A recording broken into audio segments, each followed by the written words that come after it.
নমস্কার বন্ধুরা, হাতের কাজ চ্যানেলে আপনাদের স্বাগত। আরও একবার ফিরে এলাম আজকে আর একটা নতুন রেসিপি নিয়ে। বন্ধুরা আমার সঙ্গে পুরো ভিডিওটা দেখতে থাকুন। আজকে যে রেসিপিটা বানাবো সেটা হলো চিকেন পকোড়া। ঘরোয়া পদ্ধতিতে একদম ঘরোয়া খরচে চিকেন পকোড়াগুলো বানিয়ে দেখাবো। খুব সুন্দর খেতে হবে। তা আপনাদেরকে অনুরোধ রইল ভিডিওটা পুরো দেখার জন্য। এখানে সলিড একদম চিকেনের পিস নিয়েছি পুরো 300 পিস।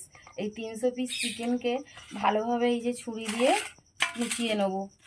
একটু বড় বড় পিস করে এরকম ভাবে কেটে নেব। আমার কুচনো হয়ে গেছে। এইখানে আমি লঙ্কাকে আধ বাটা করে বেটে নিয়েছি, প্রায় 6টা-8টা লঙ্কাকে এর মধ্যে মিশিয়ে দিচ্ছি।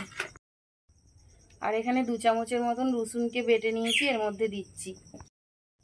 আর একটা ডিমকে ফাটিয়ে নিচ্ছি। হয়ে গেছে। ভিনিগারের পরিবর্তে 2টো লেবুর পিস দিচ্ছি, যাতে মাংসর পিসটা খুব সুন্দরভাবে নরমও হয় আর একটা সুস্বাদু খেতে হয়।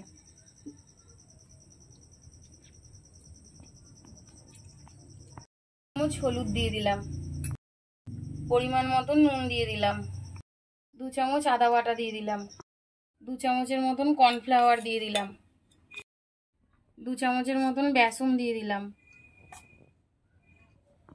রান্নার জন্য ধনে, জিরে, শুকনো লঙ্কা গুঁড়োনো এই মশলাটা দিয়ে দিচ্ছি। আপনারা চাইলে ম্যাগির মশলাও দিতে পারেন। আমি অন্যবারে পকোড়া বানানোর সময় ম্যাগির মশলা দিই। তা এই মশলাটা দিলেও একটা খুব সুন্দর টেস্ট আসবে। আর এগুলোকে হাত দিয়ে ভালোভাবে মাখিয়ে নেব।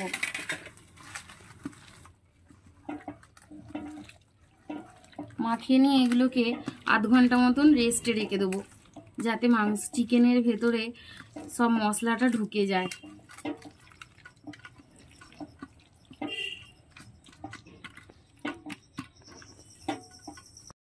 এবারে থালাটাকে ঢাকা দিয়ে দিলাম আধ ঘন্টা মতন।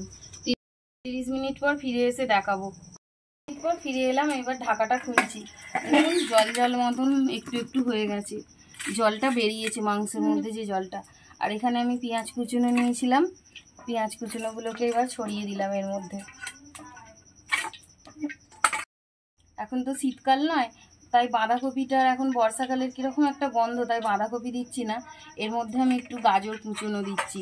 তা আপনারা চাইলে ক্যাপসিকাম, গাজর কুচনো বা বিম কড়াই এই সমস্ত ঝিরিঝিরি করে কেটে একটা সবজি দিয়ে ভেজ পকোড়াও বানাতে পারেন চিকেনের সাথে। তা ঘরে গাজর ছিল আর পেঁয়াজ তো পকোড়ায় দিতেই হয়, তাই দিয়ে আমি এই পকোড়াটা বানাচ্ছি। এবার পেঁয়াজগুলো দিয়ে ভালো করে মেখে নেব আরও। তা এই মাখাটা একটু শক্ত হতে হবে। এখানে তার জন্য নিয়েছি বেসন। বেসনটা দিয়ে আরো ভালো করে মেখে নেব। উনুনটাও ধরিয়ে তেল গরম করতে দিয়ে দিয়েছি। এই পকোড়াগুলো বেশিক্ষণ রেডি করে রাখলে সেই কেমন একটা নরম মতন হয়ে যায় না, তাই জন্য বেশ সদ্য সদ্য ভাজি ভালো হয়। আর এখানে আমি অল্প ময়দা নিয়েছি পকোড়াগুলো আর একটু শক্ত করে মাখার জন্য।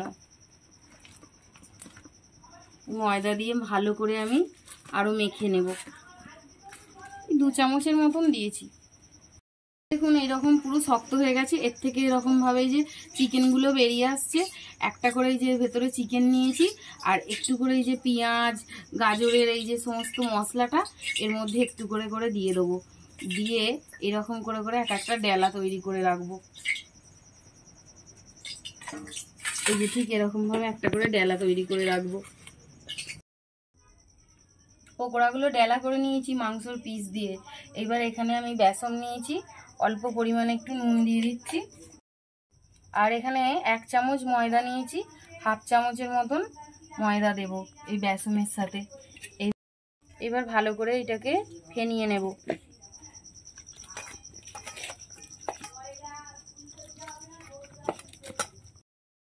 যে ভালো করে বেসনটাকে ফেনিয়ে নিচ্ছি। বেসনটার মধ্যে একটু লঙ্কা গুঁড়ো দিয়ে দিচ্ছি। বেসনটায় তো শুধু নুন দিয়েছিলাম, একটু ঝাল হবে না, ওই জন্য লঙ্কার গুঁড়ো দিয়েছি। তা বেসনটা আমার ভালোভাবে ফেনানো হয়ে গেছে। এবার লঙ্কার গুঁড়োটা একটু মিশিয়ে নিচ্ছি। আমি এই লেভেলের ঠিক মোটা করে ফেনিয়েছি। তো তা একটু মোটা করে না দিলে পকোড়াগুলো কিন্তু খুব ভালো হয় না। আর একটা পকোড়া এই যে বলের মতন তৈরি করে নিয়ে আর এই যে বেসনের মধ্যে ডুবিয়েছিলাম, এইবার আস্তে করে তেলের মধ্যে ছেড়ে দিলাম। আবার বাকিগুলোকেও ছেড়ে দিচ্ছি। তেলটা তো অনেকটা দেওয়া আছে, তাই এখন 2-3টে অনায়াসেই ছাড়া যাবে।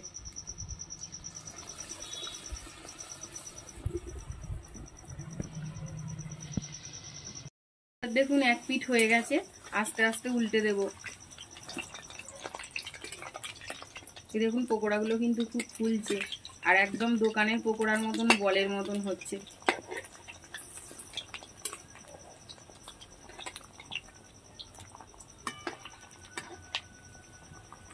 এগুলো এবার লাল লাল হবে, ততক্ষণ অপেক্ষায় থাকবো। আস্তে আস্তে এরকম জাল দিয়ে নেড়ে নেড়ে উল্টে উল্টে ভাজতে হবে, তাহলে নইলে ভেতরে মাংসটা কাঁচা থাকবে। আর মাংসটায় লেবুর রস বা ভিনিগার দেওয়া হয়েছে সেদ্ধ হয়ে যাওয়ার জন্য। দেখুন এইবার লাল লাল হয়ে গেল। ঠিক এই রকম পজিশনে এলে পকোড়াগুলোকে তুলে নিতে হবে। তা আমি এই 4টে করে তুলছি। আর এই খুব আস্তে আস্তে আঁচে ভেজেছি তো, ভেতরটাও কিন্তু খুব সুন্দর মাংসগুলো সেদ্ধও হয়ে যাবে। এবার বাকিগুলোকেও একসাথে ভেজে নেব।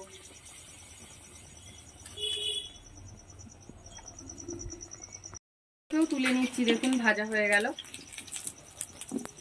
আরো এখানে কিছু আছে, সেগুলোকে ভাজবো। এগুলোকে একইভাবে ছেড়ে দিচ্ছি।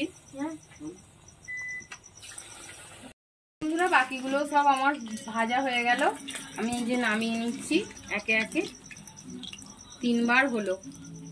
তা বন্ধুরা দেখতেই তো পেলেন পকোড়াগুলো কত সুন্দর হলো। যদি ভালো লাগে, আমি কাউকে জোর করব না, যদি রেসিপিটি ভালো লাগে তা বাড়িতে বাচ্চাদের জন্য, পকোড়া মানেই বাচ্চাদের জন্য অবশ্যই বানিয়ে দেবেন। আর দোকানে দেখবেন পকোড়া কিনলে 15 থেকে 20 টাকার ওপর দাম নিয়ে নেবে, কিন্তু মাংসটা বেশি পাওয়া যাবে না। আর ঘরে হলে ইচ্ছে মতন অনেকটা বড় টুকরো দিয়ে মাংস দিয়ে পকোড়াটা বানানো যায়। আর বাচ্চারা দেখবেন মাংস খেতেই খোঁজে পকোড়ার মধ্যে। তাই জন্যই বললাম, যদি ভালো লাগে রেসিপিটি অবশ্যই বাড়িতে ট্রাই করবেন একবার হলেও।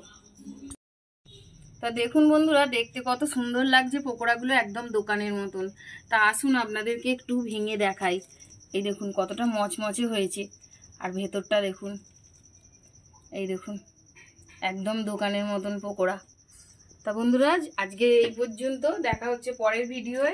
যদি রেসিপিটি ভালো লাগে, বারবার বললাম অবশ্যই বাড়িতে ট্রাই করবেন, তবে আপনাদের ইচ্ছা হলে, আমি জোর করব না। তা পরের ভিডিওয় আবার দেখা হচ্ছে। ভালো থাকবেন সবাই, সুস্থ থাকবেন। নমস্কার।